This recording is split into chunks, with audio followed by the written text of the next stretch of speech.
मान्य मुख्य अधिकाऱ्यांनी कोणाच्या सांगण्यावरनं किंवा त्यांच्या स्टॉपने ते काम का बंद केलं हे विचारण्यासाठी गेलो होतो। हे विचारण्यासाठी जर सन्मान्य नगराध्यक्ष सुद्धा गेले असते तर आम्ही 28 नगर सेवकाच्या सोबत गेले असते, कारण की हा जनतेच्या हिताचं काम होतं। जो अपने टाइम ये योजना जो है वो 128 करोड़ की मंजूर हुई थी, कहाँ से?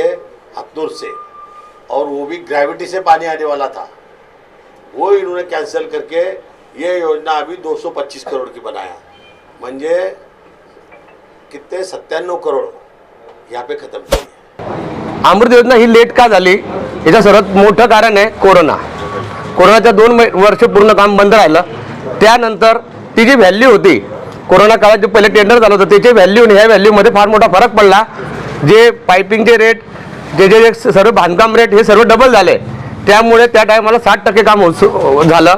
त्यानंतर परत रिटेंडर झालं, काही जेव्हा मोजमाप झालं होतं त्यावेळी शहर एवढं वाढलं नव्हतं, त्यानंतर शहर वाढलं, त्यात नवीन पाईपलाईन टाकलं ते विसरलं ते पहिल्या योजनेमध्ये। नंतर परत आम्ही त्या मोजमाप करून ज्या गल्ल्या सुटल्या त्या ज्या बोडी सुटल्या त्या इंजिनियर लोकांकडे मोजून ते नवीन आम्ही प्रस्ताव तयार केला, तो प्रस्ताव मंजुरीला गेला, त्यामुळे ते लेट झालं सर्वात आणि त्याची व्हॅल्यू त्यामुळे वाढली, कारण की प्रत्येक गोष्टीचा व्हॅल्यू रेट वाढल्यामुळे त्याची व्हॅल्यू डबल झालेली आहे। आणि सर्वात महत्त्वाचं कारण आहे की ज्या ज्या ठिकाणी नगराध्यक्ष ताईंना वाटेल की आमची आवश्यकता 28 लोकांची, आम्ही त्या ठिकाणी नक्की येऊ, कारण की शहराच्या हितामध्ये आम्ही कधीच मागे हटणार नाही आहे। आणि आमचा विरोध त्यावेळी कोणाशी सत्तेशी होताच नाही, आमचा विरोध काम का थांबवलं जे सुरू होतं ते काम बंद होतं नाही, काम बंद होण्यासाठी फक्त 4 दिवस चालत आहे, हा सर्वात महत्त्वाचा मुद्दा आहे। आणि विरोधाचा काही विषयच नाही, शहराच्या विकासासाठी आम्ही 28 सोबत आहे, त्यांनी कधी बी आजमावं, त्यांनी एक फोन करावा आम्हाला, आम्ही सोबत येऊ त्यांच्यासाठी, जिथे त्यांना काम लागेल जिथे त्यांना सह्या लागतील त्या कामासाठी आम्ही पहिले सांगतोय आणि आज पण सांगतोय की विरोध नाही, कामासाठी विरोध नाही, पण चुकीचं काम होऊ देणार नाही यात काही शंका नाही,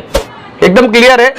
संजय भाऊंच्या मार्गदर्शनाखाली जे जे कामं मंजूर झालेले आहे ते सर्व कामं आम्ही परिपूर्ण करू, कोणतंच काम थांबणार नाही। आणि अजून म्हणजे पहिल्याच टप्प्यात नगरपालिकेची सत्ता येताना 8च दिवस झाले, डीपीटीसीच्या माध्यमातून जर 3 कोटी रुपये प्रभाग क्रमांक 21ला जर मान्य आमचे वस्त्रोद्योग मंत्री संजय सावकार जर देत असणार, त्याचा अर्थ काय की त्यांच्या शहरात तो विरोध नाही आहे, शहराच्या विकासासाठी त्यांनी 3 कोटी रुपये दिलेले। जिल्ह्यात झालेल्या जेवढ्याही नगरपालिका झालेल्या आहेत, जिंकलेल्या आहेत, त्याच्यामध्ये सर्वात पहिले फंड येणार भुसावळ नगरपालिकेचं कारण काय? याच्यात राजकारण नाही, हा विकास कारण आहे। या विकासकारांच्या माध्यमातूनच ते 3 कोटी रुपये आलेले आहे आणि याच्यापुढे 300 कोटी परत येतील।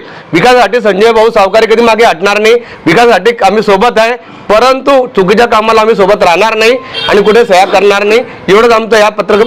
आणि आम्हाला वादविवादी करायचं नाही, शहर शांतता घ्यायचं आहे, शहराच्या विकासाला आणि शहराच्या व्यवसायाला पुढे न्यायचं आहे, हेच आमचं उद्दिष्ट आहे। आप एक दूसरे के आरोप लगाते हुए नजर आ रहे और जनता का सवाल है, जनता में चर्चा है कि काम कब होंगे, सिर्फ आप आपस में लड़ते रहेंगे या काम? तो अभी आज की जो पत्रकार परिषद है वही समझाने के लिए है कि आपको जहाँ पे भी लगता होगा काम के लिए तो हम 28 आपके साथ में, हमारे युवराज भाऊ ने वही बोला, परिषद भाऊ ने यही बोला, 28 नगर से आप किसको पूछ लो, यहाँ पे सब बैठे यही बोलेंगे हम विकास के साथ में आपके साथ में, जहाँ गलत होगा वही विरोध है हमारा, और कहीं नहीं है।